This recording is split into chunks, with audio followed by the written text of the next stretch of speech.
লাউ পাতায় মোড়া রুই মাছের পাতুরি একবার এইভাবে বানিয়ে গরম ভাতের সাথে খেয়ে দেখবেন, বারবার খেতে মন চাইবে।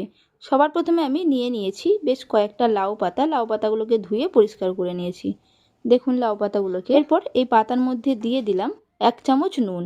নুনটাকে আমি খুব ভালোভাবে লাউ পাতার সাথে মাখিয়ে নেব, আর এটাকে রেখে দেবো 10 মিনিটের জন্য। 3 পিস রুই মাছ নিয়ে নিয়েছি। মাছের মধ্যে নুন, হলুদ গুঁড়ো, পাতিলেবুর রস দিয়ে মাখিয়ে রেখে দেব 10 মিনিটের জন্য। একটা মশলা তৈরি করব, তার জন্য নিয়ে নিয়েছি মিক্সিং জার। মিক্সিং জারে দিয়ে দিলাম হলুদ সর্ষে, কালো সর্ষে, পোস্ত, কাঁচা লঙ্কা আর অল্প জল।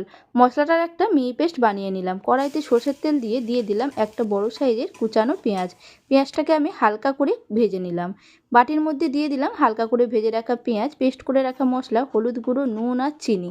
1 চামচ কাঁচা সর্ষের তেল দিয়ে সব কিছু একসাথে মিশিয়ে নিয়ে দিয়ে দিলাম মাছগুলোকে মশলার সাথে খুব ভালোভাবে মিশিয়ে নিলাম। 10 মিনিট পর সব লাউ পাতা থেকে জলগুলো চেপে ফেলে দিলাম। আর মাছটা এদিকে আমার ম্যারিনেট করে রাখা হয়ে গেছে।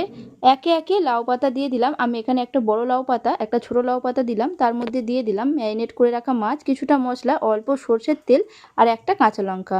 খুব ভালোভাবে মুড়িয়ে নিলাম। এরপর একে একে আমি সুতো দিয়ে চারপাশটাকে খুব ভালোভাবে আটকে দেবো। দেখুন সবকটা আমার আটকানো হয়ে গেছে। কড়াই গরম করে নিয়ে দিয়ে দিলাম সর্ষের তেল। তেল গরম হয়ে গেলে একে একে পাতুরিগুলোকে দিয়ে দিলাম আর ঢাকনা আটকে রেখে দিলাম 5 থেকে 7 মিনিটের জন্য মিডিয়াম আছে। 7 মিনিট পর ঢাকনা খুলে নিয়ে উল্টে নিলাম। দেখুন পাতুরিগুলো ফুলে উঠেছে। আবারও ঢাকনা আটকে দিলাম 5 থেকে 7 মিনিটের জন্য। ঢাকনা খুলে নাড়াচাড়া করে নিলেই রেডি হয়ে গেল লাউ পাতায় রুই মাছের পাতুরি। রেসিপিটি কেমন লাগলো কমেন্টে জানাতে ভুলবেন না।